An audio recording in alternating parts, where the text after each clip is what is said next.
కూడా 4 వయసుల అనుభవంలో ఎక్కడున్నామో కూడా మనకి తెలియదు.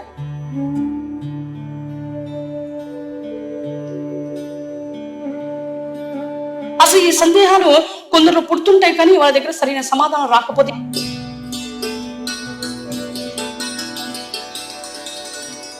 ఈ కష్టం అంటే ఏమిటో, సుఖం అంటే ఏమిటో ఇంకా మన అనుభవంలో పూర్తిగా సవి చూడబడలేదని తేలిపోతారు.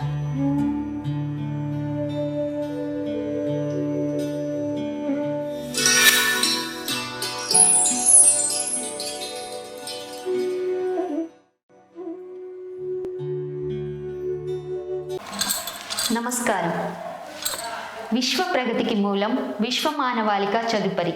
ఆది నుంచి అనంతం వైపుగా సాగే మన ప్రయాణంలో మనసంటే ఏమిటి, మనిషి అంటే ఏమిటి, మనసులో మనిషిగా మనం ఎక్కడ ఉన్నాం, మనసు స్థితిని బట్టి మానసికం, శారీరకం అనేటివి ఎలా చోటు చేసుకుంటున్నాయి అనే అంశాల గురించి విశ్వమానవాళిక చదుపరి వ్యవస్థాపకులు, మార్గదర్శకులైనటువంటి గురువు గారు నిరంతరము సంభాషణల ద్వారా మనకు తెలియజేయడం జరుగుతుంది. ఈ కార్యక్రమంలో మానవ జన్మనెత్తడం, చావు పుట్టుకల గురించి, గత స్థితుల అనుభవాల గురించి గురువు గారిని అడిగి తెలుసుకుందాం. గురువు గారు, మొదలుగా మానవ జన్మనైతే ఎత్తాం కదా, అసలు జీవం అంటేనే ఏమిటి, జీవం అంటే ఎలా ఉంటుంది? ఇప్పుడు మనకు మొదలుగా జన్మనేత్రం అంటే ఏంటో తీసుకుందాము. ఆ జన్మనేత్రం అంటే మనకి ముందుకు వెళ్ళాల్సింది మీరు చెప్పినట్టు, తర్వాత జీవము, జీవ ప్రామాణిక వస్తాయి. మనకి జీవము అంటేనే ఏంటి అని మీకు ఒకవేళ సందేహం కలిగితే, మనకు ప్రాకృతిక మండలం, అదే ఆ జీవతత్వ పొర నిర్మాణమునకు కారణమైనది ప్రాకృతిక మండలం. అది మొట్టమొదట భూగర్భంలో ఉంటుంది. అందుకే మనకు మొదలు భూ పుట్టుక, తర్వాత నీటి పుట్టుక, ఆ పైబడి భూగర్భం ఉంది. ఆ భూగర్భంలో స్థూల సూక్ష్మ వివరణ నడుమున మనకు మొక్క ఆరంభ దశ నుంచి ఫల పుష్ప చెట్లు, ఆ తర్వాత కల్ప మరువృక్షాయత వేరు అనుసారీకరణకు వచ్చేస్తుంది. అదే స్థూల సూక్ష్మ వివరణలో జీవస్థితి ప్రామాణికము తనంతర తాను వివరణకు తగ్గట్టుగా వినేటట్టు, విని దాని తగ్గట్టుగా చూసేటట్టు, అలా చూసిన దాని విధంలో జీవం తనంతర తాను నడిచేటట్టు అన్నట్టుగా మనకు చిన్న చీమ ఆధారిత క్రమం నుంచి 24 లక్షల జీవరాశులు స్థూలమునికి వర్తిస్తాయి, మిగతా 60 లక్షలు సూక్ష్మానికి వర్తిస్తాయి. అలా మనకు మొట్టమొదటిగా ఇవన్నీ భూగర్భం నుంచి పుట్టుకొచ్చినాయి. అందుకే మీకు మొట్టమొదటి సందేహం ఏం కలుగుతుందంటే, మీకు బీజం అనేది లేకుండా మొట్టమొదటి మొక్క అనేది ఇలా పుట్టుకొచ్చింది, గుడ్డ అనేది లేకుండా పక్షి ఇట్లా పుట్టుకొచ్చింది అనే సందేహం కలగాల. అది భూగర్భాల వరకు నుంచి పుట్టుకొచ్చింది. ఆ తర్వాతనే మనం కాలగర్భంలోకి వచ్చాం. అలా ఆ స్థూల నడక వివరణ పడినప్పుడు స్థూల కథలు రూపొందింపబడ్డాయి.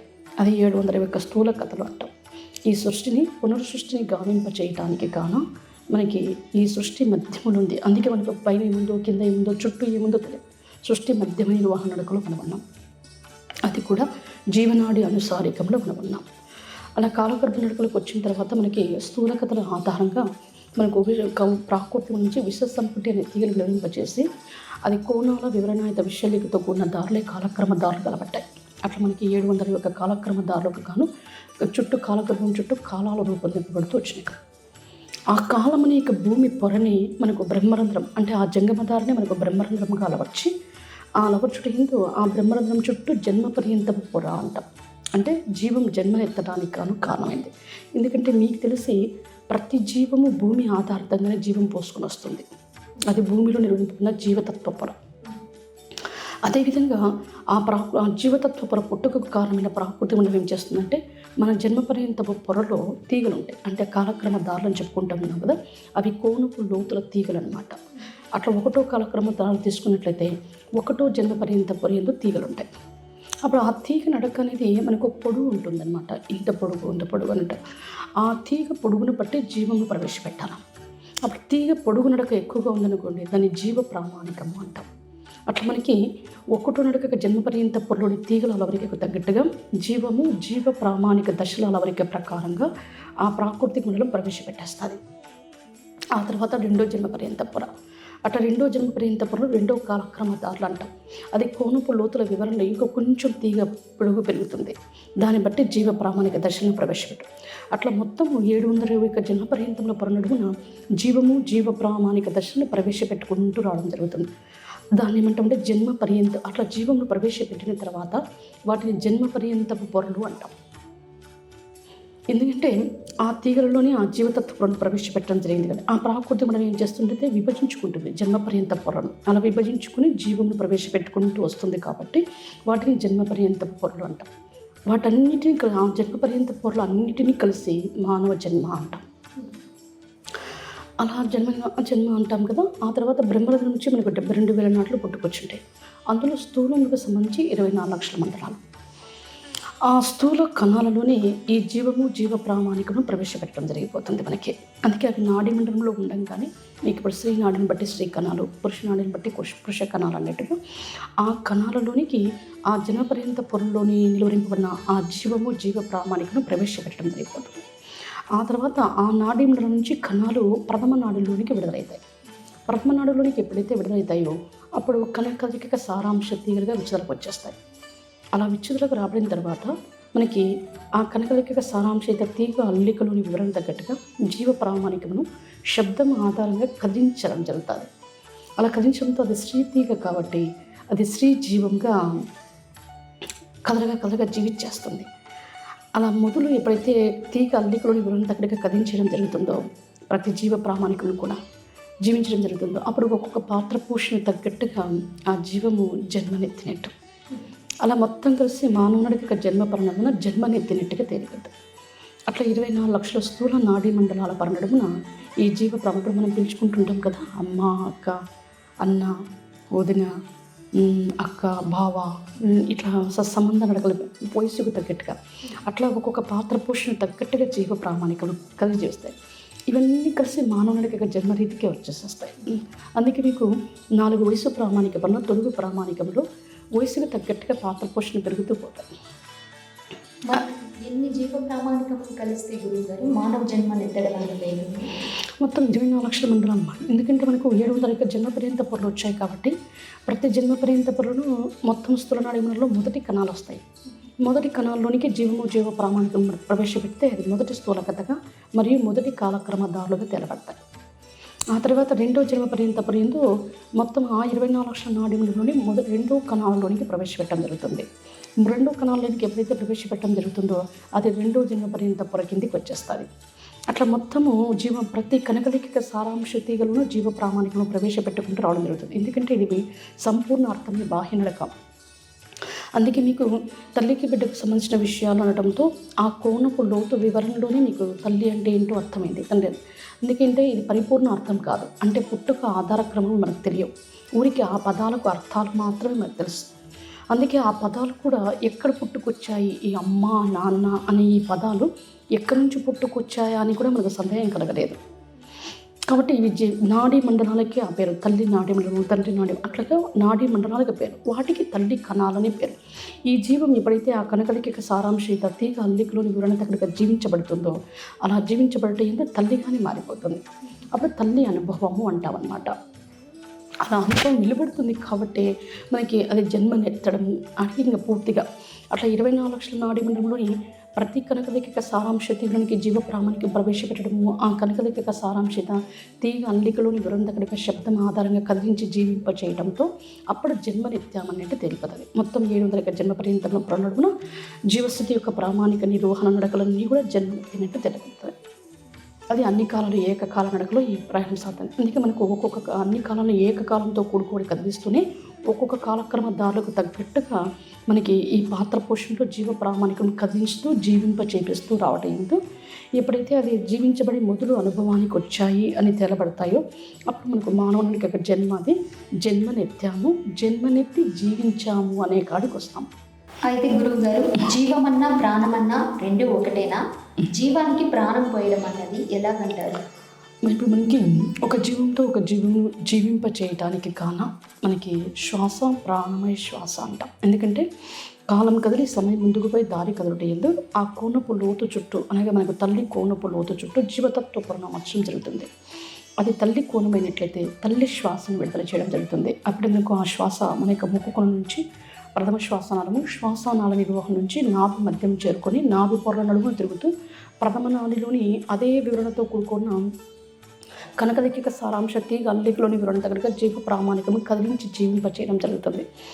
అలా మనకి శ్వాస ఆధారంగానే జీవించబడ్డాం అనేటట్టు తేలిపోతుంది. అట్లా మనకు 2 జీవాలను జీవింపచేయాలి అంటే 2 స్తోత్రుల్లోని జీవ ప్రామాణికం అప్పుడు తల్లి జీవము బిడ్డ జీవం అంటాం. ఒక స్తోత్రంలో తల్లి జీవం ఉంది, మరి ఒక స్తోత్రంలో బిడ్డ జీవం ఉంది. మనకు ఇంకా అప్పుడు నాభిలో తీగలు అల్లికలు వేయడం జరుగుతుంది అంటే నాభి మధ్యం భాగం ఎందు తల్లి తొడుగు అంటే స్త్రీ తొడుగు అలవరికలో తల్లి తొడుగుగా ఉంది కదా, అక్కడ మనకి తల్లి తీగను బిడ్డ తీగను విడుదల చేయడం జరుగుతుంది. అలా చేయడం జరిగినప్పుడు 2 శ్వాసలను ఆ స్తోత్రంలోనికే ప్రవేశపెట్టడం జరుగుతుంది. అంటే తల్లి శ్వాసను బిడ్డ శ్వాసను అవి ముక్కుల నుంచి ప్రథమ శ్వాసనాలను పోయి తల్లి శ్వాసనాలకి బిడ్డ శ్వాసనాలకి ప్రవేశించబడగా అప్పుడు ఆ ప్రథమ శ్వాసనాలను చేరుకుంటాయి. అలా చేరుకోగానే అక్కడ నిలువరింపబడిన ప్రకృతి ఏం చేస్తుందంటే ఆ 2 శ్వాసలను ఏకం చేసి ప్రాణమయ శ్వాసగా మలుస్తుంది. అంటే ఆ 2 తల్లి శ్వాసను బిడ్డ శ్వాసని ప్రథమ శ్వాసనాలంలో ఏకం చేసేస్తుంది. అలా ఏకం చేస్తేనే అది ప్రాణమయ శ్వాసగా మారి నాభి మధ్యంలోకి చేరుకుంటుంది. అలా నాభి మధ్యంలో చేరుకోగానే అది తల్లి తీగ బిడ్డ తీగ ఉన్నాయి కదా, ఆ 2 తీగలను ప్రాణమయ శ్వాసతో అల్లిక వేస్తుంది అనమాట. అలా అల్లిక వేయగానే ఇక్కడ ఈ స్తోత్రంలోని తల్లి జీవము ఆ స్తోత్రంలోని బిడ్డ జీవము 2 ఆ ప్రాణమయ శ్వాసలో కదిలి జీవించబడతాయి. ఆ తర్వాత ఇంకా ఆ పక్కల స్తోత్రం ఉంది కదా బిడ్డ జీవనడక, అక్కడ కూడా బిడ్డ జీవము తల్లి జీవము అన్నట్టుగా మనకు బిడ్డ తీగను తల్లి తీగను అదే రకంగా బిడ్డ శ్వాసను తల్లి శ్వాసను ఏకం చేసి అంటే ముక్కు నుంచి 2 శ్వాసను ప్రవేశపెట్టి బిడ్డ శ్వాస నడక బిడ్డ నాళము, తర్వాత తల్లి శ్వాస అన్నట్టుగా ఆ 2 శ్వాసను ప్రథమ శ్వాసలోనికి విడుదల చేసి 2టి ప్రాణమయ శ్వాసగా మలిచి ఆ తర్వాత నాభి మధ్యలోనికి తీసుకొచ్చి ఆ 2 తీగలను అల్లిక వేస్తుంది. అట్లా ఈ యొక్క తల్లిగా ఉన్న ఇక స్తోత్రంలో తల్లి తీగ బిడ్డ తీగ అన్నట్టు బిడ్డ తొడుగు అలవరికలో ఉన్న స్తోత్రం నడకకు కాను బిడ్డ తీగ తల్లి తీగ అన్నట్లు 2టిని ప్రాణమయ శ్వాసతో తీగలను అల్లికలు వేయడం జరిగింది. అలా ఆ అల్లికల్లోని జీవాలు జీవించబడ్డాయి. అలా జీవాలు జీవించబడ్డాయి కాబట్టి అప్పుడు జీవమునకు ప్రాణం పోయడము అన్నాం. జీవం తనంతా తాను తీగ అల్లికలో కదిలి జీవించబడ్డం అనేది మొదలు చెప్పుకున్నాం. కానీ ఇక్కడ ఒక జీవంతో జీవమును జీవింపచేయటం, అలా జీవింపచేయటంతోనే జీవమునకు ప్రాణం వస్తుందని అంటే తెలపడ్డాం. అందుకే మనకు మొదటగా ఆ 2 శ్వాసను ఏకం చేసి ప్రాణమయ శ్వాసగా మలిచే ప్రకృతి నడక. అందుకే ఈ జీవం ఉంటేనే ఆ జీవం జీవిస్తుంది అనేటట్టుగా అది ప్రాణం వస్తుంది జీవనడకకు. అంటే ఒక జీవం ఇంకొక జీవంతో వేటి ఆధారితంగా జీవిస్తుంది గురువుగారు? మనకి ప్రాణమయ శ్వాస ఆధారితంగానే. ఎందుకంటే మనకు ఎవరికి కూడా తెలియదు జీవనడక మొదలుగా ఆ తీగలను ప్రాణమయంతో ఎప్పుడైతే అది తీగలు అనేటి స్థూల రసద్రావకాలు అనమాట. తీగలనే ఆ స్థూల రసద్రావకాలతో తయారైన తీగల నిర్మాణములు కాబట్టి ఈ ప్రాణమయ శ్వాసతో వాటిని పూర్తిగా అల్లిక వేయడం జరిగిపోతుంది. అలా అల్లిక వేస్తే 2 జీవాలు ఏకమవుతాయి అక్కడ తీగల అల్లికలో. అలా ఏకమైనప్పుడే 2 జీవాలు జీవిస్తాయి. ఆ తల్లి తీగ బిడ్డ తీగల వరకు పడినా ఆ ప్రాణమయంలో 2 తీగలు అల్లికలలో జీవిస్తాయి. అలా జీవించినప్పుడే 2 జీవాలు ఏకమైపోతాయి అక్కడ. అలా ఏకమైతేనే జీవించడం అనేది జరుగుతుంది. అందుకే మొదట మనకు జీవం అంటేనే ఏంటో తెలియాలి, తర్వాత జీవం ఎట్లా జీవిస్తుంది అనేది కూడా తోటి జీవంతో ఎట్లా జీవిస్తుంది అనేది కానా అది నాభిలో తీగల అల్లికల నడకల్లో ఉన్నాయి. అందుకే మనకి ఇప్పుడు సత్సంబంధ బాంధవ్యాల అల్లికలతో కూడుకోబడిన తీగల నడకలు అనడంతో ప్రతి తీగను అలాగే ప్రాణమయ శ్వాసతోనే అల్లిక వేయడం జరుగుతుంది. అలా అల్లిక వేస్తేనే ఒక జీవంతో ఏకమై జీవించే స్థితి నాభిలోనే ఉన్నాయి. అందుకే మనకు నాభి నడక మధ్యం భాగంలో తీగలను వెలువరించి ప్రకృతి కనునడక వివరింపబడి ఉంటుంది. అంటే ఆ తీగ నిర్మాణాలకు కారణమైన ప్రాకృతిక మండలం అనేది కాలగర్భంలోనే ఉంటుంది. కానీ ఆ ప్రాకృతిక మండలం నుంచి వెలువరింపబడిందే ఈ ప్రకృతి కనునడక. అది నాభి మధ్యలో నిలువింపబడి ఉంటుంది కాబట్టి ఆ ప్రాకృతిక నుంచి తీగని ఎప్పుడైతే విడుదల చేస్తుందో ఆ తీగ ఈ ప్రకృతి కనులోనికి అంటే మన నాభి మధ్యంలో నిలువింపబడిన ప్రకృతి కనులోనికి విడుదల చేస్తారు. అలా విడుదల చేయగానే తల్లి తీగ బిడ్డ తీగ ఇక్కడ ప్రథమ శ్వాసనాలంలో ఆ 2 శ్వాసలను ఏకం చేసి ప్రాణమయ శ్వాసగా మలిచి ఆ తీగలను ఎట్లయితే అల్లికలో కదిలించడం జరుగుతుందో అట్లా 2 జీవాలు ఏకమై జీవిస్తాయి. అలా చేయించడం అనేది మొదలు మనకు. అందుకే దీన్ని ప్రాణమయ శ్వాస స్థితి అంటాము. అప్పుడే ఆ జీవానికి ప్రాణం వచ్చినది అని కూడా అంటాం. అందుకే ఇప్పుడు మనకు ప్రాణం పోసుకున్నాం అంటే జీవించునిక జీవితంలోనిక ప్రాణంతోనే మనం ఉన్నాం అని అంటాం. ఆ ప్రాణంతో ఉన్నామంటే జీవము తల్లి జీవంతో కూడుకున్న బిడ్డ జీవం జీవిస్తుంది, బిడ్డ నీడకతో కూడిన తల్లి జీవం జీవిస్తుంది. అలా జీవించడం అనేది ప్రాణంతో కూడుకోబడి జీవం ఉంది అన్నట్టు తేలపడుతుంది. అప్పుడు ఇంకొక సందేహం కూడా కలవచ్చు, 2 తీగల అల్లికలు విడిగా చేస్తే అప్పుడు ప్రాణం పోతుందా అని మనం అనొచ్చు. ఆ తీగల జీవస్థితికి తనంతర తాను మొదలు జీవించబడడంతో ప్రాణమయ శ్వాస ప్రాణం ఉంటుంది, జీవించబడుతుంది. అలా జీవించబడిన తర్వాత అనుభవం వస్తుంది. ఆ అనుభవంలో పూర్తి స్థిరస్థితి రావాలా. అలా స్థిరస్థితి ఎప్పుడైతే వస్తుందో అప్పుడు ఇక్కడే ఒక స్తోత్రంలోనే తల్లి జీవము బిడ్డ జీవం 2 ఉంటాయి.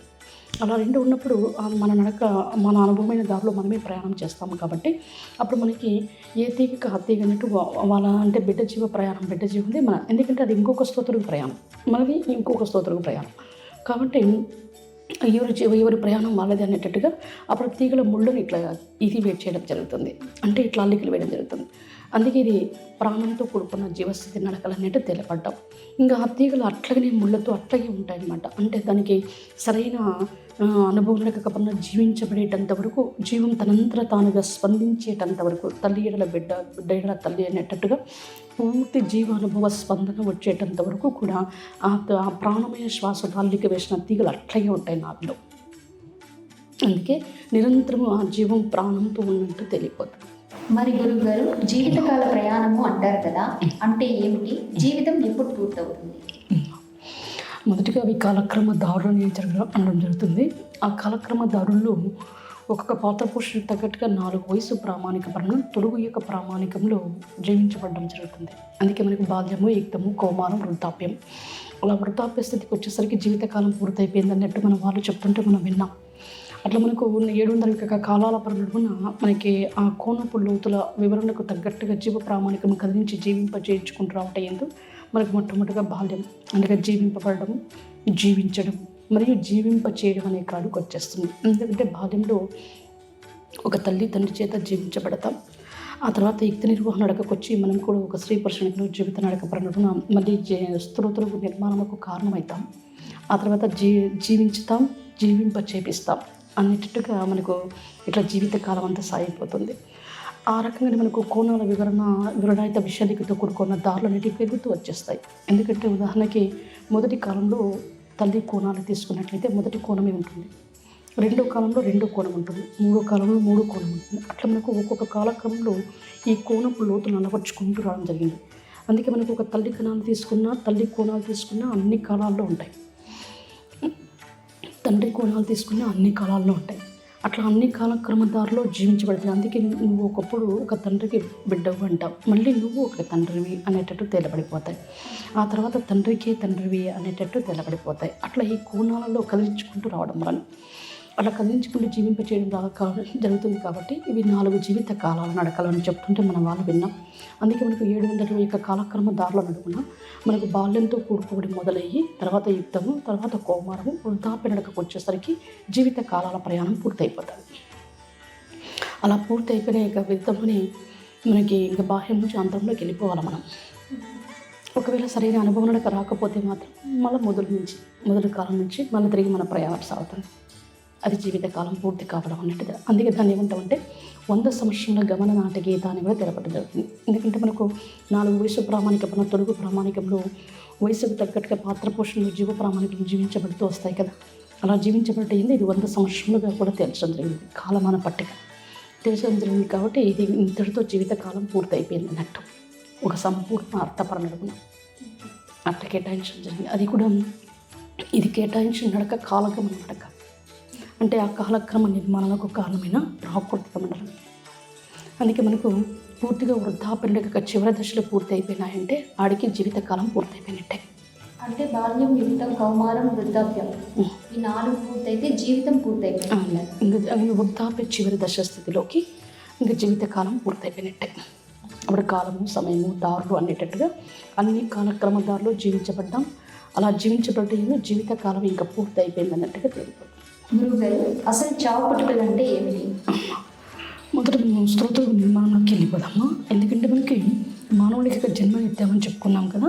అలా జన్మనెత్తట ఏంటో మనకు ఒక్కొక్క పాత్ర పోషణ తగ్గట్టుగా ఈ స్తోత్రులోని జీవ ప్రామాణికలను జీవించబడుతూ వస్తాయి. అలా జీవించబడుతూ రావడం ఏందో 4 వయసు ప్రామాణిక పన్న, అంటే బాల్యము, యుక్తము, కౌమారం, వృద్ధాప్యం.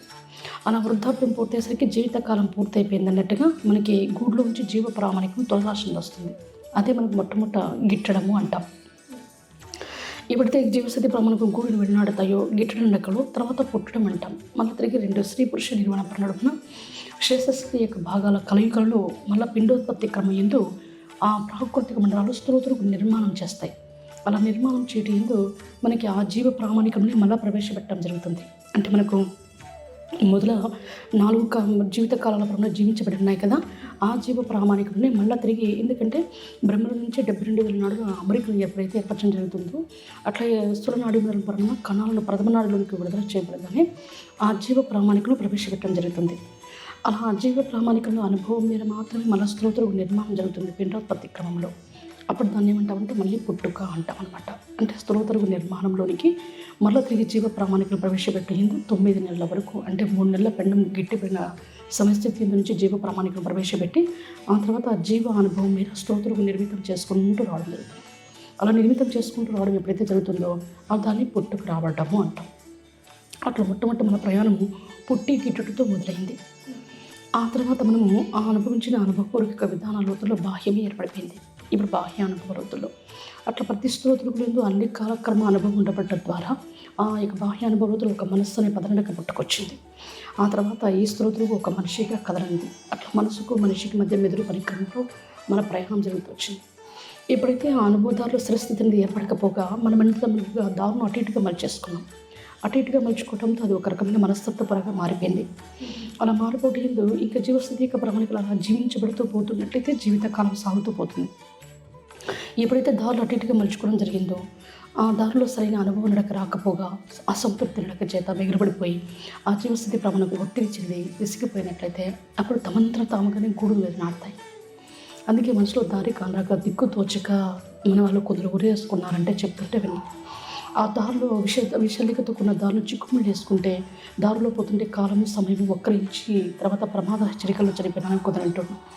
ఆ తర్వాత మానసిక, అంటే ఒక్కొక్క మనస్తత్వం బట్టి మానసికం అనేది మొదలై అది శారీరకంపైన ప్రభావం చూపించి లోపల పరికరాలన్నీ దెబ్బతినిపోయి తొలగిపోయిన వాళ్ళని చెప్తున్నాం. ఆ తర్వాత అట్లాగా మనకు జీవనం తనంతర తాను తొలగిపోయిందని అప్పుడు మనకు చావు అంటాం అన్నమాట. అప్పుడు జీవాలు పడి అనుభవించుకొని చచ్చిపోతాయి. అందుకే ప్రతిఘటనంగానే చచ్చిపోతున్నామని చెప్తుంటే మనం విన్నాం కదా. అలా మొత్తం గూడు నడక పూర్తిగా నిర్జీవ స్థితికి చేరుకోవటం ద్వారా ఆ జీవములు గూట్లో ఉండలేకపోయి తొలగిపోతాయి. అలా తొలగిపోతే అవి చావడం అనే కిందికి వచ్చాయి. ఆ తర్వాత చావు మళ్ళీ తిరిగి పుట్టడం అనేది మళ్ళీ తిరిగి ఇది గడిచిన కాలంలోనే ప్రయాణం చేయడం జరిగింది కాబట్టి మళ్ళీ రుణబంధ పరుడున మళ్ళీ తిరిగి పుట్టడం అనేది జరుగుతుంది. అట్లా మనం పుట్టి గిట్టుడి నుంచి చచ్చి పుట్టేటంత వరకు వచ్చాం. కానీ ఇప్పటివరకు ఎన్నిసార్లు చచ్చి పుట్టామో తెలియదు, కానీ మళ్ళీ తిరిగి ఆ 4 వయసుల అనుభవంలోనే మన ప్రయాణం సాగుతూనే ఉంది. అయినప్పటికీ కూడా 4 వయసుల అనుభవంలో ఇంతవరకు ఎక్కడున్నామో కూడా ఆ జీవిత కాలాల ప్రయాణంలో ఇంతవరకు మనకు తేలకపోవడం. అయితే చనిపోతే స్వర్గానికి వెళ్తారు, నరకానికి వెళ్తారు అని అంటారు కదా గురువుగారు, ఇది నిజమేనా? అసలు చనిపోతే ఎక్కడికి వెళ్తాము? అమ్మ, ఇప్పుడు మనకి స్వర్గలోకం నరకలోకం అనేది అంతర్మధ్యం నుంచి ఉన్నాయి చెప్పాలంటే. ఇక్కడ మనకి ఇంకా ఇది బాహ్యలోకమే, ఇంకా లోకం అంటేనే ఏంటో కూడా మనకు తెలియలేదు. అందుకే ఇది బాహ్యలోకమని, ఇంకా బాహ్య స్పందన రాకమునిపే ఇది మనకు బాహ్యలోకం అనేది కూడా ఇంత విస్తారతలో ఉంది అనేది కూడా మనకే తెలియకపోవడం అనేది ఒకటి ఉంది. కాబట్టి ఇక్కడ కష్టాన్ని సుఖము అని అంటే బాహ్యార్థం కిందికి కష్టము సుఖం వస్తుంది. లోపల లోతుల్లోకి పోయి చిక్కుకొని పడతాం చూడండి, అప్పుడు నరకం అంటే ఇక్కడే ఉందంటాం మనం. ఆ తర్వాత ఈ సుఖం అనేది ఒకటి ఉంది చూడండి, ఆ సుఖాన్ని లోతుల్లోకి పోయే కొద్దీ స్వర్గం అంటాం. అది ఊరికే మన అనుభవక లోతులో సుఖాన్ని మరియు కూడా సంతోషాన్ని దాని లేదా బాధని ఇటువంటివి ఈ పరిధి వరకు మాత్రమే వస్తాయి మనకు. అది స్వర్గము నరకము అనేది కూడా మనకు రాదు చెప్పాలంటే. కానీ మనకు ఆ పదనడకలో అంత లోతుల్లో పడితే లోతైన బాధ అంటాం, లేదా లోతైన సంతోషము అని ఇట్లా అంటాం. ఇది బాహ్యార్థం మేర ఇంతవరకు మాత్రమే వర్తిస్తాయి మనకు. కనుక ఇప్పుడు మనకు మన వాళ్ళు ఇక్కడ స్వర్గం అని అంటున్నారు, నరకం అని అంటున్నారు అంటే ఆ పదాలు సూక్ష్మడకు వర్తిస్తాయి, ఇక్కడికి వర్తించబడం. అందుకే మనకి ఏదైనా కూడా ఇక్కడే పడతాం అని, ఇక్కడే అనుభవించుకుంటాం అనేటట్టుగా తేలిపోతుంది. అందుకే మనకి ఇంకా మన వాళ్ళు ఇంకా అంతో ఇంతో తెలిసిన వాళ్ళు స్వర్గమైన నరకమైన ఇక్కడే ఉంది, వేరే ఎక్కడో లేదు అని అన్నారు. అంటే కష్టాన్ని సుఖాన్ని పడే విధానాన్ని బట్టి. అందులో కూడా కొందరు మన వాళ్ళు అనుభవంలో స్థిరస్థితిగా నిలదొక్కునే వాళ్ళు ఉన్నారు, కష్టంలోనైనా సుఖాలు అన్నారు. వాళ్ళు ఎందులోనైనా నిరంతరం తేలుతూనే ఉంటారు. అంటే ఒక్కొక్క అడుగు నడకపడిన విషయ సన్నివేశంతో అక్కడికి కష్టాన్ని అనుభవించిన వాళ్ళు ఉంటారు. అందుకే వాళ్ళు ఎన్ని కష్టాలు వచ్చినా లెక్క చేయరు అంటాం. ఎందుకంటే వాళ్ళకు స్థిరస్థితి అనుభవంలో నిలదొక్కుని ఉంటారు కాబట్టి అది నిరంతరం అట్లా తేలుతూనే ఉంటారు. అదేవిధంగా సుఖంలో కూడా అట్లా వాళ్ళు అనుభవించిన అనుభవపూర్వక లోతుల సంతృప్తి కలిగిన వాళ్ళు ఆ అడుగుల లోతుల స్థిరస్థితిగా నిద్రొక్కుంటారు. కాబట్టి వాళ్ళు ఇది జీవితం అన్ని రకాలుగా తీసుకున్నా కూడా ఇది కష్ట సుఖముల సమ్మేళనమే కదా జీవితం అని అర్థం చేసుకుంటూ వాళ్ళ అనుభవ స్థిరస్థితిలో సాగిపోయే వాళ్ళు కొందరు. కానీ కొందరు లోతుల్లోకి చిక్కుకుంటారు. అలా చిక్కుకున్నప్పుడు ఆ కష్టం, ఎందుకంటే అడుగడుగు స్థిరస్థితి అనుభవం ఉండదు వాళ్ళ దగ్గర. అలా అనుభవం ఉండకపోవడం ద్వారా ఒక కష్టంలో చిక్కుకుంటే అందులోంచి బయటికి రాలేరు. అలా బయటికి రాలేని వాళ్ళ వ్యధ అనేది ఒకటి ఉంటుంది చూడండి. వాళ్ళ దాన్ని ఎక్కువగా ఇంత శాతం ఉంది కష్టము అని చెప్పలేకపోయి దాన్ని నరకం అన్నారు. నరకం అంటే అది నరకలోకానికి వర్తిస్తుంది, మన నరకం కాదు. అదేవిధంగా సుఖం, ఇంకా మనకు లోతులో ఒక కడుగు శ్రస్థీకపడిన అనుభవపూర్వక సంతృప్తి అనేది అలబడుతూ పోతుంటేనే మనకు ఈ జీవిత నడక ఇంత సుఖమేమో మనకు అర్థమవుతూ పోతుంది. అట్లా దాన్ని కూడా చూసిన వాళ్ళు కొందరున్నారు. అందుకే ఇవి ఏవినా కూడా ఇది బాహ్యలోకము, ఇది మనకు కష్టము సుఖము అనే కాడి కిందికే వచ్చేస్తాయి. అది కూడా విషయ సన్నివేశం తగ్గట్టుగా ఆ కష్టము సుఖము పుర ప్రభావితంలో కదిలించి జీవింప చేపిస్తేనే మనకు అనుభవం వచ్చింది. ఆ అనుభవంలోనే ఇంతవరకు ఆ కష్టము సుఖము నోట్లోంచి ఎట్లా పలికినామో కూడా తెలియలేదు. అంటే మనకు మన అంతర్వాణంలోంచి పుట్టుకొచ్చినాయి ఆ పదాలు. అలా పుట్టుకొచ్చాయి, కానీ ఆ పదంలో పూర్తిగా మనం ఈవిడిపోయి స్పందించేటంత వరకు కూడా అవి ఎలా పుట్టుకొచ్చి మన నోట్లో పలకబడ్డాయి అని కూడా మనకి తెలియదు. మరి ఇంకా మీకు ఇన్ని రకాలు కూడా సందేహం కలగచ్చు. అటువంటిప్పుడు ఈ స్వర్గము నరకం అనేది మన నోట్లోంచే వెళ్ళిపడ్డాయి కదా, ఇప్పుడు మనం కష్టము సుఖములో ఉంటే అవి ఎట్లా వచ్చినాయి ఒకవేళ మన నోట్లోకి అని ఒకవేళ మీకు సందేహం కలిగితే అవి లో అర్థంలో వర్తిస్తాయి. అంటే ఇది బాహ్య అర్థము, అది లో అర్థం కిందకి వర్తిస్తాయి. అలా లో అర్థంకి వహించినప్పుడు కలియుగాంత నిరోధిక పరంగా పూర్తిగా చిక్కుకోబడితే మన అనుభవ స్థితిగతుల మధ్య ఎట్లుంటుందో చూడేది అనేటట్టుగా ఆ లో అర్థ సహితంలో లోకాంతర్వాన్ నుంచి మన అంతర్వాన్లోనికి ఆ యొక్క స్వర్గము నరకం అనే పదాలు అయితే విడుదలైనాయి. కానీ ఇంకా మనం కష్ట సుఖాల్లోనే ఎంత లోతుల్లో ఉన్నామో తెలియకపోతే మనకు వాటికి అర్థాలు తెలియవు. అదే ఉదాహరణ. అందుకే ఇవన్నీ మనకు పూర్తి విశదీకరణంగా తెలియాలంటే ముందు మన అనుభవం నడక మనకి తెలియాలి. అందుకే ఇప్పుడు మీరు 4 జీవితకాలం అనుభవంలోనే ముందుకు సాగిపోయింటే మీకు ఏమి ఉండవు కాదు. అంత కష్ట సుఖముల సమ్మేళన నడకయ్యే అని ద్వంద్వం వెళ్ళినాడి ఏకతాగా వచ్చి ఇదంతా అనుభవమేనని గుర్తిరుగుతూ వెళ్ళిపోయేవాళ్ళు. మీరు ఎప్పుడైతే చిక్కుకున్నారో అప్పుడు దాన్ని బట్టే కదా మీరు కష్టంలో చిక్కుకుంటే దాన్ని నరకం అన్నారు, సుఖనిర్వహణలో చిక్కుకుంటే అది స్వర్గం అన్నారు. ఇప్పుడు మీకు బాహ్యలోకం పూర్తయిపోతే బాహ్యం నుంచి అంతర్లోకి పోతారు, ఆ తర్వాత అంతర్మధ్యం పోతారు, ఆ అంతర్మధ్యం నుంచి సూక్ష్మలోకాలకు పోతారు. అలా సూక్ష్మస్థితి యొక్క లోకాల్లో ఉన్నాయి మనకు వివిధ లోకాలన్నీ కూడా. ఆ లోకంలోని నడకలను మనకు ఉదాహరించి ఇక్కడ చెప్పడం అంతవరకు మాత్రమే. కాబట్టి మనకి ఇప్పుడు తెలియాలంటే మన అనుభవానికి ఒక లోతుల స్థితిగతులు అనేవి మొదలు మనకు తెలియాలి. ఆ తర్వాత లో అర్థాల్లో మనకు అవింటే ఏంటో అనేది అర్థమవుతాయి. మరి గురువుగారు చస్తే ఎక్కడికి వెళ్తాం గురువుగారు? మనకి ఇప్పుడు మొదటిగా చావు అంటేనే దానికి అర్థం ఏంటో తెలియాలమ్మా. ఇప్పుడు మనం గూడులో ఉన్నాం, కానీ మనకు గూడు స్పందన స్పర్శ అనేది చెప్పాలంటే గూడు ఒక స్త్రీ నాడిని బట్టి స్త్రీ తొడుగుగా, పురుష నాడిని బట్టి పురుష తొడుగుగా ఉత్పన్నమవుతూ వచ్చినాం. అట్లా బాల్యం నుంచి యుక్తం వరకు తొడుగు ప్రామాణికం పెంపొందింపబడుతూ వస్తుంది. మనకు ఆ పాత్ర పోషణ పట్ల సరైన అనుభవ పరిస్థితిలో స్పందన అనేది ఉన్నట్లయితే గూడులో స్పందన నడకపడిన స్పర్శ ఉంటుంది. అప్పుడు మనం గూడులో ఉన్నాం తెలుస్తుంది. అందుకే మీరు పిలుస్తుంటే పలుకుతారు అమ్మ అక్క అని, లేదా నాన్న అన్న అని పిలుస్తుంటే పలుకుతారు. కానీ ఎక్కడున్నామనేది గూట్లో సరైన నడకలేదు మీకు. అదే బాహ్యానికి చెప్పండి, ఇక్కడ ఉంటే హాల్లో ఉంటే, లేకపోతే నువ్వు ఎక్కడున్నావంటే ఇది ఇక్కడ ఉన్నామని చెప్తారు, అదైతే బెడ్రూమ్లో ఉన్నారని చెప్తారు. మరి ఇక్కడ ఈ గూట్లో ఎక్కడ ఉన్నామని చెప్పాలి కదా. అలా చెప్పాలంటే మీకు అనుభవించిన అనుభవపూర్వక పరిస్థితుల్లో స్పందన అనేది మొదట అలబడితే ఆ జీవమునకు ఆ తర్వాత స్పర్శ వస్తుంది. ఆ స్పర్శలో నేను గూట్లో ఉన్నానని తెలియవస్తుంది. గూడు అంటే స్థూలతరుపు అనమాట. ఎందుచేతంటే ఒక్కొక్క పాత్ర పోషణ జీవ ప్రామాణికలు జీవించబడతాయిందో అప్పుడు ఆ అనుభవము నాడులో కూడా వెలువడినట్లయితే అప్పుడు నాడులు లింకులుగా కదులుతూ పోతాయి. ప్రధాన నాడి పిల్ల నాడు నరులు నాళాల పనులు లోపల భాగాలు పై భాగాలు కదులుతాయి. అలా కదులుతూ స్థూల దేహంగా పరిగణలోనికి వస్తాయి. అలా స్థూల దేహంగా పరిగణలోనికి వచ్చేటప్పుడే ఆ జీవనకు స్పందన పడినప్పుడు గూడు స్పర్శ ఉంటుంది.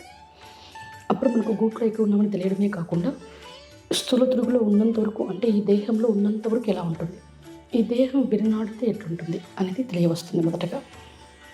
ఒకవేళ మనము ఇంకా చాపు పుట్టుకల నడక కదా ఇది, మనము మనసు దారిలో పూర్తిగా చిక్కుముళ్ళు వేసుకున్నాం అనుకోండి, ఇంకా దిక్కు తోచదు, దారి కానరాదు. అలా కానరాకపోతే ఈ గూట్లో అంటే ఈ దేహంలో జీవనడక ఉండలేదు, జీవస్థితి ప్రామాణికము అలా ఉండలేకపోయినట్లయితే అప్పుడు మనకు కాలం నిర్ధారించాలి. ఎందుకంటే మనం ఇంకా ఎటు జీవస్థితి కదలలేకుంది, తెలియచెప్తే మనం తెలుసుకుని కదులుతామా అని ఎంతవరకు తెలియచెప్పడానికి ప్రయత్నం చేయడం జరుగుతుంది. ఒకవేళ మనం పూర్తిగా అనుభవంలో నిలదొక్కుకోలేని స్థితికి వస్తే మాత్రం అప్పుడు కాలం నిర్ధారించేస్తుంది. అలా నిర్ధారించినప్పుడు మనం ఈ గూట్లోంచి తొలగిపోవచ్చు, అంటే ఈ దేహంలోంచి తొలగిపోవచ్చు. అది ఎట్లా అంటే మనం ఒక్కొక్క రకమైన మనస్తత్వంలో ఉంటాం అన్నమాట. ఆ మనస్తత్వ నడకలో ఉన్నప్పుడు నవరంధ్రాలు వర్తిస్తాయి. అందుకే మనకు కర్ణబేరి శబ్ద గ్రంథికలోంచైనా, లేదా తెల్లగుట్టు పనుల నల్లగుట్టు పాపల్లోంచైనా, అంటే దృశ్యచిత్రంలోంచైనా, లేదా నోటి మాట ముక్కు నాలువరికలో శ్వాస తినడకలోనైనా, లేకపోతే నోటి అమరికలోంచైనా, లేదా మరమూత్రాది సంచుల్లోంచి, అలా ఒక్కొక్కరికి మనస్తత్వాన్ని బట్టి నవరంధ్రాల్లోంచి తొలగాల్సింది వస్తుంది. చివరకు మనం అనుభవించిన అనుభవపూర్వక లోతుల స్థిరస్థితిలోనే ఉన్నామనుకోండి, అప్పుడు నాభి మధ్యంలోంచి తొలగిపోతాం. ఎందుకంటే మన నాభి మధ్యమానికి కాలగర్భ మధ్యమానికి లింకులు, అలా లింకులు ఉండబెట్టడం ద్వారా ఈ జీవ ప్రామాణికలు ప్రవేశపెట్టిన ప్రాకృతి కూడా ఆ కాలగర్భంలోనే ఉంటుంది. అంటే నలుదిక్కులకు మధ్యలో ఉంటుంది ఆ జీవనాడి. అట్లా ఈ జీవ ప్రామాణికం నాభి మధ్యం నుంచి కాలగర్భ మధ్యంలోనికి చేరుకోగానే ఆ ప్రాకృతిలోకి చేరుకుంటాయి. ఆ ప్రాకృతి బలము ఆ జీవనాడి అనుసారికం నుంచి 25 అడుగుల పైబడి చేరుస్తుంది ఆ జీవ ప్రామాణికలను. అలా చేర్చినప్పుడైతే అట్లా జీవనాడులోకి చేరుకుంటాయి. ఒకవేళ మనం మనస్తత్వ నడకల్లో ఉన్నామనుకోండి, నవరంధ్రాల నుంచి తొలగిపోతాం. ఇప్పుడు కర్ణబేరి యొక్క శబ్దస్థితి గ్రంథికల్లో నుంచి తొలగిపోయినామనుకోండి, ఇట్లా బాహ్యానికి వెలువరింపబడతాయి. అలా వెలువరింపబడగానే ఇక్కడ ఆ ప్రాకృతిములము, అంటే మనకు జీవ ప్రామాణికం జీవనాడికి చేర్చే ప్రాకృతి కూడా ఉంది కదా, ఆ ప్రాకృతిముల నుంచి పొరట్లు విడుదలవుతుంది. ఆ పొరలోనికి జీవ ప్రామాణికులని చేరుకోగానే నేరుగా దిక్కుల మధ్యలోకి తీసుకుపోయి ఆ ప్రాకృతిములను చేర్చగానే ఆ ప్రాకృతిములను జీవనాడిలోకి చేరుస్తుంది. అట్లాగా ఒక్కొక్కరి కమలస్తత్వపర నడుమున నవరంధ్రాలను చొరవడమైన, లేదా అనుభవానికి ఒక లోతుల స్థిరస్థితి నడకల్లో ఉండి నేరుగా నాభి మధ్యంలోంచి, అందుకే ఇవి దిక్కుల మూల ద్వారాలు అని కూడా అంటాం. లేదా దిక్కుల మూలపు ద్వారాల నుంచి తొలగిపోవడం అనేది కూడా వచ్చేస్తాయి. లేదా మధ్యంలోనే అంటే ఇట్లా నవరంధ్రాల నుంచి తొలగిపోతాం. అట్లా మనకి ఆ ప్రాకృతిక నడక జీవనాడిలోనికి చేర్చేస్తుంది. అట్లా మనము చూస్తే జీవనాడిలోనికి చేరుకుంటాం. కాలం అయితే తెలియపరుస్తుంది, కానీ మనస్తత్వాల పర నడుమున తొలగిపోతున్నారు నిరోధించుకోలేక. మరి తిరిగి పుట్టడం ఎలా గురుగారు? మనకి పుట్టడం అనేది ఇంకా మనకి ఇది గడిచిన కాలంలోనే మళ్ళీ ప్రయాణం చేయడం ద్వారా గత స్థితిలో మనకు రుణభారంలో ఉండాలి. అంటే ఒక స్త్రీ పురుష తొరుగుల్లో రుణభారంలో ఉండాలి. అలాంటిది వాళ్ళకు బాల్యము, వాళ్ళు యుక్తులై, వాళ్లకు పెళ్ళిళ్ళై, అట్లా ఇట్లా రుణబంధాలు ఉంటే మాత్రమే మనకి మళ్ళీ తిరిగి ఆ జీవనాడి అనే సరిక నుంచి ఒక స్త్రీ పురుష కలయిక పరంలో శేషస్థితి యొక్క భాగాల్లో పిండంలోనికి ప్రవేశపెట్టాలి. ఆ పిండోత్పత్తి క్రమం అనేది ప్రాకృతిక మండలాలు స్థూలతృకు నిర్మాణం చేసేది. అట్లా 2 స్త్రీ పురుష జీవాల వికసింపుల నడుమున ఆ పిండం యొక్క బుడగ విచ్చుదలవుతుంది. అలా విచ్చుదల కాబడగానే మనకి ఈ ప్రాకృతిక మండలాలు ఏం చేస్తాయంటే స్థూలతృకు నిర్మాణాన్ని గావింపజేస్తూ వస్తాయి. అది మొట్టమొదట పిండం గట్టిపడడం అంటాం. అలా పిండం గట్టిపడటంలోనే మనకు బ్రహ్మరత్నము 72,000 నాడులు అమరికలు వచ్చేస్తాయి. ఆ అమరికల్లో నాడి మండలంలోని కణాలను మనకి ప్రథమ నాడులోనికి విడుదల చేయగానే అది కనకలిక సారాంశతగా మారుతాయి. ఇంకా తలవరికి ఎప్పుడన్నా అనుభవంతో కూడుకున్న జీవాలే కాబట్టి అవి నేరుగా ఆ కనకలిక సారాంశ తీగలోనికి ప్రవేశపెట్టడం జరుగుతుంది. అలా ప్రవేశపెట్టే మరుక్షణమే అప్పుడు ఆ జీవ అనుభవాలను బట్టి ఈ స్తోత్రకు 9 నెలల, అంటే మనకు పూర్తిగా నిర్మాణితం అన్న మొదలు అమరికలు ఏర్పడ్డాయి కదా, అట్లా జీవనడిక అనుభవాన్ని బట్టి 9 నెలల సమయస్థితి వరకు, లేదా మనకి 7 నెలల సమయస్థితికైనా అంటాం. అట్లా పూర్తిగా తొడుగు నిర్మాణితం చేసుకుంటూ వచ్చేసేస్తుంది పిండోత్పత్తి క్రమ నడక. అలా తల్లి నడక ముఖద్వారం నుంచి మళ్ళీ తిరిగి ఇతర రంగ గడ్డపైకి ప్రవేశిస్తాం. అది చావు పుట్టుకల మధ్య జరిగే మన ప్రయాణం. అయితే మనం నిరంతర గమనంలోనే ఉన్నట్లయితే మనకి ఇదంతా మన గమనానికి అంది ఉండేది. కానీ మనం ఇంకా జ్ఞానేంద్రాలు వివేక భాగాల మధ్యనే ఉన్నాం. అది కూడా ఒక్కొక్క అడుగులోనికి ఒక లోతుల్లో స్థిరస్థితిగా గమనం వివరింపబడుతూనే ఆ తర్వాత ఒక్కొక్క కాలం చుట్టూ ఏర్పడాలి గమనం. అలా ఒక్కొక్క కాలం చుట్టూ ఎప్పుడైతే గమనం ఏర్పడుతుందో అప్పుడు ఇవి మన గమనానికి నిరంతర గమనంలో అంతరావడానికి ఉంటాయి. మనకు నిరంతర గమనంలో లేనంతవరకు ఇవన్నీ ఎట్లా జరుగుతున్నాయో కూడా మనకి ఇంతవరకు సందేహం కూడా కలగలేదు. ఎందుకంటే అంత లోతుల స్థితిలో గమనం అనేది ఏర్పడితేనే ఈ సందేహాలని కలుగుతాయి. ఎందరో మన కళ్ళ ముందు చచ్చిపోతుంటారు, చూస్తుంటాం, కానీ ఎక్కడికి పోతారో తెలియదు. ఒకప్పుడు మన పెద్దోళ్ళు అనేవాళ్ళు, అంటే అనవరక లోతుల స్థిరస్థితి కలిగిన వాళ్ళు అనేవాళ్ళు, వీళ్ళు దేహం నుంచి జీవ ప్రామాణికులు తిరిగినారే కానీ ఎక్కడికో పోలేదు, వీళ్ళ జీవం ఇక్కడిక్కడే తిరుగుతుంది అని అంటుంటే మనం విన్నాం. కానీ అది మనకు గమనంలో ఉంటేనే అందం వస్తుంది తప్ప గమనంలో లేకపోతే ఏమీ తెలియదు. అందుకే మనకి మన యొక్క చచ్చి పుట్టులో జరిగే విధానాలు కూడా మనకు తెలియకపోవడానికి అంటూ కారణం ఏమిటంటే మనం ఇంకా గతగత స్థితిలో అనుభవంలో కపరంలో ఎక్కడున్నామో కూడా మనకే తెలియని విధానాలు. అందుకే ఇవన్నీ నిరంతర గమనంలో ఉంటేనే అందం వస్తాయి. గమనంలోనికి రానంత వరకు కూడా మనకు వీటి గురించి కనీసం సందేహాలు కూడా కలగవు, సమాధానాలు కూడా వెలువడవు. మరి గురువు గారు గతగత స్థితిలో అనగానే ఇవి గడిచిన కాలక్రమ నడకలనే గతగత స్థితులు అంటామా. ఎందుకంటే మనకి ఒక్కొక్క కాలక్రమ దారిలో జీవించబడుతూ వచ్చినాం మనం. అన్ని కాలాలు ఏకకాలంతో కూడుకోబడేటప్పుడు మనకు అన్ని కాలక్రమం అనుభవించిన అనుభవాన్ని అంతా బాహ్యంలో పెడుతూ వచ్చాం. అట్లా బాహ్య అనుభవలోతులు ఏర్పడుతూ వచ్చినాయి మనకి. అలా బాహ్య అనుభవలోతులు మనస్సు అనే పదంలోకి పుట్టుకొచ్చింది, మనం మనిషిగా తయారవుతవచ్చు. అట్లా మనము గడిచిన ఆ మనసు యొక్క దారిలో ఇంకా మన అనుభవంలో స్థిరస్థితిగా నిలదొక్కుంటేనే ఒక్కొక్క వయసు ప్రామాణిక అనుభవం అంతా వచ్చేస్తుంది మనకు.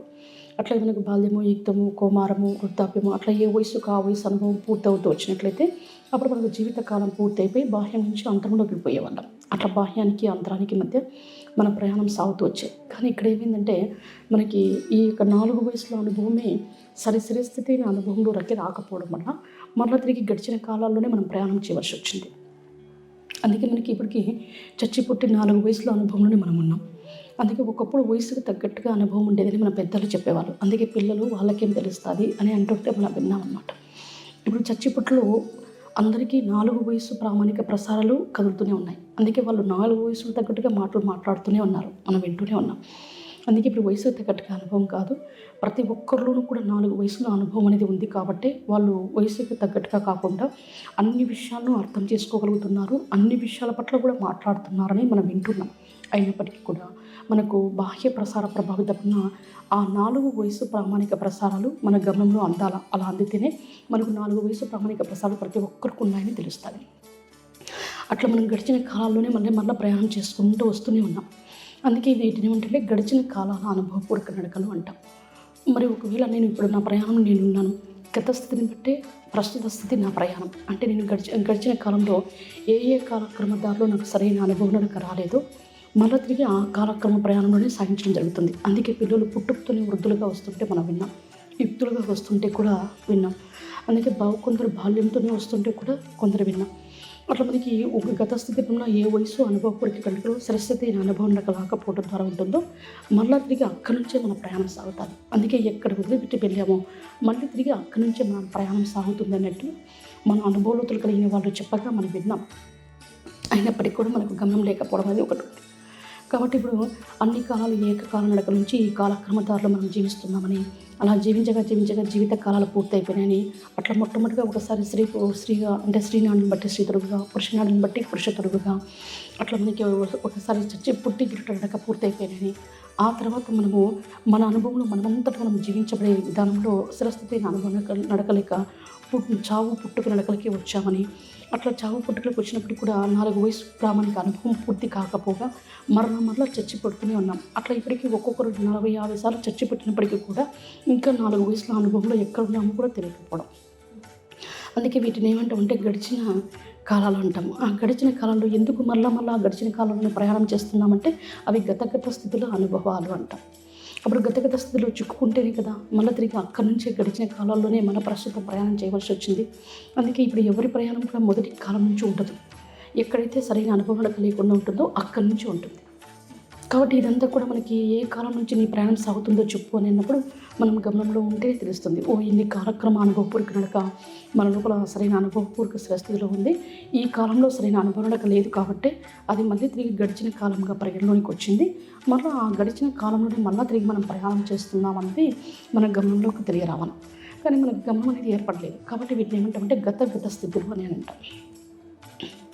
ఆ గత స్థితిలో నడకల్లో మరి సరైన అనుభవపూర్వక నడక అనేది వెలువడినట్లయితే అంటే గత స్థితిని ప్రస్తుత స్థితిగా మళ్ళా కదిలించి జీవింపచేయడం ఎందు సరస్థితిని అనుభవానికి వచ్చినట్లయితే అప్పుడు మళ్ళీ తిరిగి ఆ గడిచిన కాలం నుంచి ముందుకు వెళ్ళిపోతాం.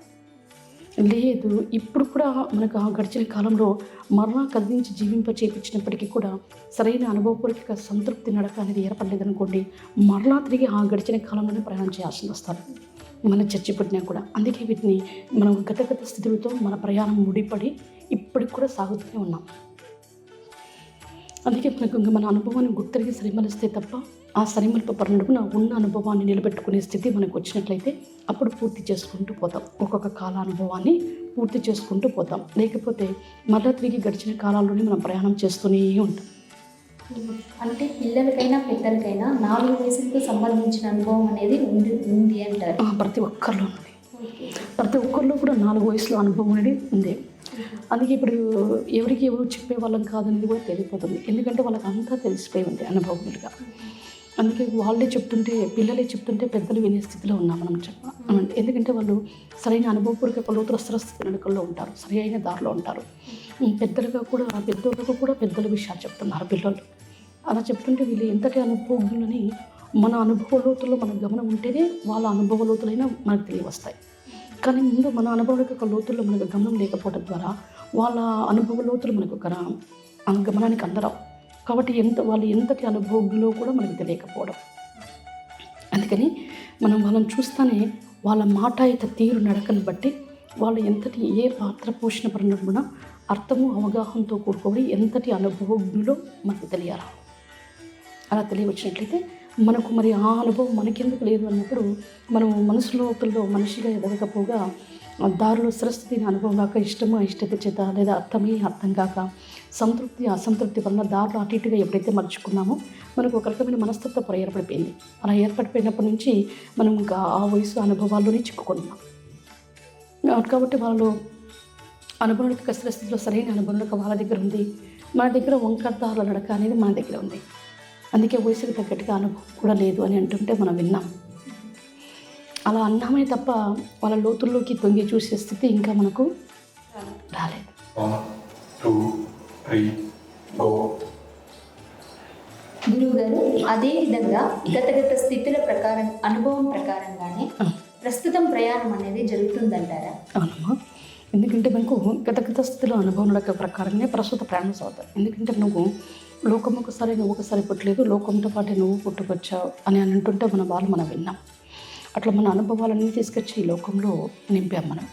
కాబట్టి పుట్టకనే మనకు వాళ్ళ నోటి పదాలు 11 నెలలు వచ్చేసరికి అమ్మ అని పలుకుతారు, అత్త అని పలుకుతారు. వయసులకు తగ్గ పదాలు అల్లికలు పెరుగుతూనే పోతాయి వాళ్ళ నోట్లోంచి. ఆ వస్తువు ఈ వస్తువుని పలికేస్తారు. అది మరి గత స్థితిలో వాళ్ళ అనుభవం ఉంటేనే కదా. అదేవిధంగా ఈ సంతలో ప్రతి ఒక్కటి గుర్తుపడతారు. అట్లా గుర్తుపడతారంటే వాళ్ళ అనుభవాలతోనే ఈ బాహ్యలోకం నింపబడిందని తెలియరావడం.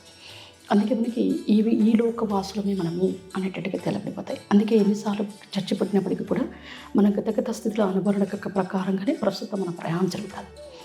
ఉదాహరణకు తల్లి పిండోత్పత్తి క్రమంలోంచి భూతరంగా గడ్డపైకి పడగానే గత స్థితిలో వాళ్ళ మనస్సు అనేది ఒకటి ఉంది కదా, ఆ మనసులోనికి ప్రవేశించేస్తారు. ఎందుకంటే మనకు తల్లి పిండోత్పత్తి క్రమం నుంచి మాయాపర ఉంటుంది. గత స్థితిలో నెమరు వేపించడం జరుగుతుంది. అలా నెమరులోనే ఉండిపోవడం జరుగుతుంది. అలా నెమరులోనే ఉండడం ఎప్పుడైతే జరుగుతుందో ఇక్కడికి వచ్చేస్తాగానే తెలంగా గడ్డపైకి వస్తున్నాయి. గత స్థితిలో గుర్తుకు రాకుండా మాయాపొరని విధించేసేసి ఇంకా తలవరికి ఉన్న వాళ్ళ మనస్సు లోతు ఎంత, విస్తారత ఎంత, ఏ రకమైన మనస్తత్వంలో ఉన్నారు అనే విధానంలో వాళ్ళ మనస్తత్వం అంతే. మనస్సు పుట్టుకకు కారణమైంది ప్రాకృతిక మండలం అనమాట. అట్లాగా వాళ్ళ మనసులోనికి వచ్చేసేస్తారు. అలా వాళ్ళ మనసులోనికి వచ్చిన మళ్ళీ వాళ్ళ మనసులో గత స్థితిలో ఎంతటి అనుభవం ఉందో మళ్ళీ తిరిగి ఆ మనసుకు మనిషికి మధ్య ప్రయాణం అనేటట్టుగా మనకు ఆ మనసుకు మనిషికి ఎదురు పరిక్రమణ అమర్చడం జరిగింది అనమాట. అట్లా వాళ్ళ మనసులోని వాళ్ళ అనుభవమైన దారులు వాళ్ళ మెదుల్లో కదులుతాయి. వాళ్ళ మెదుల్లో కదిలేదని బట్టి ఆలోచనలో జీవం అందుకొని మళ్ళీ తిరిగి బాహ్యానికి ప్రదర్శిస్తాం. అట్లా మనకు గత స్థితిలో అనుభవంతోనే ప్రస్తుత ప్రయాణం జరుగుతుంది. అందుకే మనకి ఏం తెలియాలంటే మనమందరం ఏ లోకవాసులమని మొదట మనకు తెలియవచ్చేది గమనం ఏర్పడితేనే తెలియవచ్చు. అందుకే ప్రతి ఒక్కరి ప్రయాణం కూడా గత స్థితుల నడకలను బట్టి ప్రస్తుతంలో సాగుతూ వస్తుంది. అందుకే మనకి పుర్తానే మనకు వాళ్ళ అనుభవాలకు ఒక లోతు అనేది చూపించేస్తుంది. వాళ్ళ మనసు లోతుల్లో వాళ్ళు ఇంతటి అనుభవానికి ఒక లోతులు ఉన్నా, ఇంతటి ఆలోచన స్థితిలో ఉన్నారు, లేదా ఇంతటి బుద్ధితిన అలవరికి నడకలు ఏర్పడబడి ఉన్నాయి, లేదా ఇంత తెలివితేట క్రమ నడకల్లో వాళ్ళ ప్రయాణం సాగుతుంది అనేటట్టుగా మనకు వాళ్ళ యొక్క ముఖస్థుతి నడకల్లోనే తెలిసిపోతుంది. అట్లా వాళ్ళ మనసులో లోతులు చూడగలిగేటంత గమనం మనకు ఉంటేనే, అంటే ఆ గమనంలో మనం ఉంటేనే వాళ్ళ లోతులు మనకు అందకొస్తాయి. లేకపోతే అందరూ లేదా వయసు పెరిగే కొద్ది కూడా వీళ్ళు పుట్టుకతోనే మన చక్కటి బుద్ధిని కలిగిన వాళ్ళని, చక్కటి తెలివితేటలు కలిగిన వాళ్ళని, వీళ్ళకి ఎక్కడి నుంచి వచ్చినాయో అనేటట్టని, లేదా తండ్రి నుంచి వచ్చాయి వీళ్ళ తండ్రి తెలివితేటలు కలిగిన వాళ్ళు, అందుకే వీళ్ళకి కూడా తెలివితేటలు వచ్చినాయని మన వాళ్ళు అంటుంటే మనం విన్నాం. కానీ అదైతే కాదు. ఎవరి అనుభవాలు వాళ్ళవే. అట్లా గత స్థితిలో వాళ్ళకి ఎంతటి లోతుల్లో ఆ తెలివితేటలు కానీ, ఆ బుద్ధితనం కానీ, ఆ ఆలోచన స్థితి కానీ ఉంటుందో మళ్ళీ తిరిగి అదే అనుభవనిక పరంగా వాళ్ళ ప్రయాణం సాగుతుంది. అలా సాగుతుంది. కాబట్టి ఇది గత స్థితులను బట్టి సాగే ప్రయాణమే. అందుకే పుట్టుకతోనే మనం అనుభవజ్ఞులుగా వచ్చేసేస్తున్నాం. అది మనకి ఎప్పుడు తెలుస్తుంది అని ఒకవేళ సందేహం కలిగితే మనం గమనంలో ఉండాలి. అలా గమనంలో ఉంటే గత స్థితుల అనుభవాన్ని బట్టి ప్రస్తుత మన ప్రయాణం సాగుతుందని మనకు తెలుస్తుంది. మనసులోనికి ప్రవేశించబడగలిగే అనేక భూత తల్లి ముఖద్వారం ద్వారా భూతరంగా గడ్డపైకి ప్రవేశిస్తున్నాం అనగానే నాభినడక మధ్య భాగానికి కాలగర్భ మధ్య భాగానికి ఆ మనస్సు అనే పదపుట్టుకు కారణమైన ప్రాకృతి మండలం వచ్చి ఆడ ఆగుతుంది. అలా అయినప్పుడు చుట్టూ ఆరానివాహులు వాళ్ళ మనసులోనికి ఆలోచిస్తారు. అందుకే తల్లి పిండంలో ఉన్నంత వరకు పిండోత్పత్తి క్రమంలో ఉన్నట్టు భూతరంగా గడ్డపైకి రాబడగానే వాళ్ళ మనసులోకి వచ్చేసినట్టు. అది మనకు క్షుణ్ణంగా గమనంలో ఉంటే పిండంలో ఉన్నంత వరకు ఎలా ఉంటుందో తొడుగుల వరకు నడక, తల్లి ముఖద్వార నడుమున దిక్కుల ప్రాకారం మధ్య, అంటే తల్లి ముఖద్వారం అంటేనే మనకు దిక్కుల ముఖద్వారం వస్తుంది మధ్యమంలో. ఆ ముఖద్వార నడకలు కూర్చొని ప్రాకృతిక గణనం కదులుతుంది. అలా ప్రాకృతిక గణనం కదలగానే గతాల వరకు యొక్క పరిణామం అనుభవంతో కూడుకున్న వాళ్ళ మనసులోనికి వాళ్ళు ప్రవేశిస్తారు. అలా ప్రవేశించి గతస్థితిలో ఎంతటి అనుభవంలో దాని ప్రకారంగా వాళ్ళ మనసు కదులుతూ వస్తారు. వాళ్ళ మనసు కదిలితే మెదుడు పనిచేస్తారు. ఆ మెదుడు పనిచేస్తుంటే మళ్ళీ తిరిగి వాళ్ళ అనుభవాలను ఆలోచనలు అందుకొని వాళ్ళు బాహ్యానికి ప్రదర్శిస్తారు. అది క్షుణ్ణంగా తెలియవచ్చేది గమనంలోనే. ఇంకా మనకు గమనం ఏర్పడకపోవడం ద్వారా వాళ్ళు గత స్థితిలో ఎంతటి అనుభవంలో కూడా తెలియకపోవడం. ఒకవేళ నిరంతర గమనంలోనే ఉన్నారనుకోండి, ఆ 4 వయసుల అనుభవంలో వాళ్ళ మనసు లోతు ఎంతుందో, విస్తారత ఎంతుందో, లేదా ఒక రకమైన మనస్తత్వమే వాళ్ళకు ఉన్నట్లయితే అది ఏ కాల అనుభవపూర్వక దారుల్లో సరస్థితి అనే అనుభవం లేక అటువంటి మనస్తత్వాన్ని మలుచుకున్నారో, ఆ మనస్తత్వంలో నిలువరించుకోలేక ఎట్లా మళ్ళీ తిరిగి గూడును తొలగినారో, మళ్ళీ తిరిగి అక్కడి నుంచి వాళ్ళ ప్రయాణం ఎట్లా సాగుతుందా అనేది కూడా వాళ్ళ మనసులో తిరిగి వస్తానే వాళ్ళకి తెలిసిపోతుంది. కానీ ఇది గమనంలో లేరు కాబట్టి వాళ్ళు తెలియడానికి లేదు. కాబట్టి మనకు పుట్టుకతోనే గత నడక అనుభవజ్ఞ ప్రకారంగానే ప్రస్తుతం మళ్ళీ తిరిగి బాహ్యంలో వాళ్ళు ప్రయాణించగలుగుతారు. కాబట్టి వాళ్ళది మనకు తెలియాలన్నా, మనది వాళ్ళకి తెలియాలన్నా మనం నిరంతర గమనంలో ఉంటేనే సాధ్యం. గమనంలో లేనంత వరకు ఎవరి గురించి ఎవరికి తెలియడానికి అసలు అవకాశం అనేది లేదు. గురువుగారు, ప్రతి శిశువు తెరరంగం గడ్డ మీదకి రాబడగానే మనసు అనేది ఉంటుందా? తల్లి గర్భంలోనే మనసు అనేది ఉంటుందా? ఇప్పుడు మనకి గత స్థితిలో అనుభవపూర్వక మేర, అంటే ఏ కాలక్రమ పరిణడుగున సరైన అనుభవపూర్వక సరస్థితి అనేది లేక ఈ గూడు నుంచి జీవ ప్రామాణికం తొలగబడగానే మనకు మనసు అనేది ప్రాకృతిక పరిణడుగున ఈ బాహ్యంలోనే నిలవరింపబడి ఉంటుందమ్మా. ఎందుకంటే ఆ మనస్సు అనే పదపట్టుకు కారణం అనేది ప్రాకృతిక మండలం. అది కాలగర్భంలోనే ఉంటుంది. ఆ మనస్సు అనే పదనడకగా మారిన ప్రకృతిక నడక మన మనసు లోతు అనేది ఎంతవరకు ఏర్పడి ఉంటుందో, గత స్థితి పరణ విస్తారత కూడా ఎంతవరకు ఏర్పడి ఉంటుందో అది అట్లాగే నిలవరింపబడి ఉంటుంది. ఆ తర్వాత జీవస్థితి ప్రామాణికంలో ఈ స్తోత్రం నుంచి విన్నాడిపోతాయి. అలా విన్నాడగానే జీవనాల్లోకి చేరుకుంటాయి. అలా చేరుకున్న తర్వాత గత స్థితి రుణానుభారాన్ని బట్టి ఒక స్త్రీ పురుషుల యొక్క కలిక నడకల్లో పిండోత్పత్తి క్రమ యొక్క బుడగ విచ్యుతులు కాబట్టి అప్పుడు మనకు అక్కడ స్తోత్రం నిర్మాణం జరుగుతుంది. అట్లా 3 నెలలు పిండం గట్టిపడగానే మనకి ఆ జీవనాడిలోని జీవ ప్రామాణికములను, ఎందుకంటే అప్పటికే మనకు బ్రహ్మరంధ్రము 72,000 నాడులు, అందులో 24 లక్షల స్థూల నాడీ మండలాల నడకలు విచ్యుతులకు వస్తాయి. ఆ విచ్యుతులు వచ్చినప్పుడు ఆ కనకవిక సారాంశ తీగలలోనికి జీవ ప్రామాణికను ప్రవేశపెట్టడం జరిగిపోతుంది. అది గత అనుభవంతో కూడుకున్న జీవ ప్రామాణికములు కాబట్టి ఆ అనుభవం మీద ఆ స్తోత్రం నిర్మాణం జరుగుతుంది మనకి. అట్లా మనకి ఇంకా తర్వాత 3 నెలలు పిండం గట్టిపడింది కాబట్టి అప్పటి నుంచి విచిత్ర కాబడుతూ 4, 5, 6, 7 వరకు కూడా ఆ తొలుగు నిర్మాణం గావింపబడుతూ వస్తుంది. ఇంకా పూర్తి తొలుగు నిర్మాణం అంటే 9 నెలలు పూర్తి అవ్వటము అంటాం. అట్లా మనకి ఎప్పుడైతే పిండంలోనికి జీవ ప్రామాణికను ప్రవేశపెట్టడం జరుగుతుందో అప్పుడు వెంటనే కాలమాన పట్టిక ఏం చేస్తుందంటే వాళ్ళ గత స్థితిలో అనుభవాలను గుర్తు తెప్పిస్తుంది. ఎందుకు నువ్వు తొడుగును విడనాడిపోయినావు అనడానికి గాను నీకు గత స్థితిలో ఎక్కడ ఏ అనుభవపూర్వక స్థితి అనేది లేకపోయి నువ్వు తొలగిపోయినావు. మళ్ళీ తిరిగి నీకు ఎన్ని రకాల రుణ భారములు ఉన్నాయో, ఎవరెవరు నీకు తండ్రులు అనేటట్టుగా మొత్తం గత స్థితిని బట్టి ప్రస్తుత స్థితిలో నీ ప్రయాణాన్ని ఇట్లా నిర్ధారించడం జరిగిందని అట్లా గత స్థితిలో నెమరు వేపిస్తుంది కాలంలో. అట్లా ఆ నెంబర్లోనే ఉండిపోవడం జరుగుతుంది అక్కడ. అందుకే చుట్టూ మాయానడక ప్రభావితం అంటే బుడగ అంటున్నాం కదా మనకు. ఆ యొక్క పిండోత్పత్తి క్రమ యొక్క బుడగగే మాయా బుడగగా అలవడుతూ వస్తుంది వాళ్ళకు. అలా అలబడినప్పుడే గత స్థితిలో నెంబర్లు అట్లాగే ఉంటాయి. ఆ నెంబర్ల నుంచి ఎప్పుడైతే 9 నెలలు పూర్తి కాబడతాయో తల్లినడక ముఖద్వారం నుంచి దిక్కులనడక ముఖద్వార పరమ తెరరంగ గడ్డపైకి ప్రవేశించడం జరుగుతుంది. అలా ప్రవేశించబడగానే ఇక్కడ వాళ్ళ మనసు నడక తీరు ఉంటుంది కదా, అట్లా వాళ్ళ మనసులోనికి వచ్చేయడం జరుగుతుంది. అలా తల్లి నడక ముఖ ద్వార పడిన మనకు దిక్కుల ప్రాకారంలో ద్వారాలు తెరవబడాలి. దాన్ని ఏమంటామంటే మొట్టమొదటి తల్లి ముఖ ద్వారం అంటాం.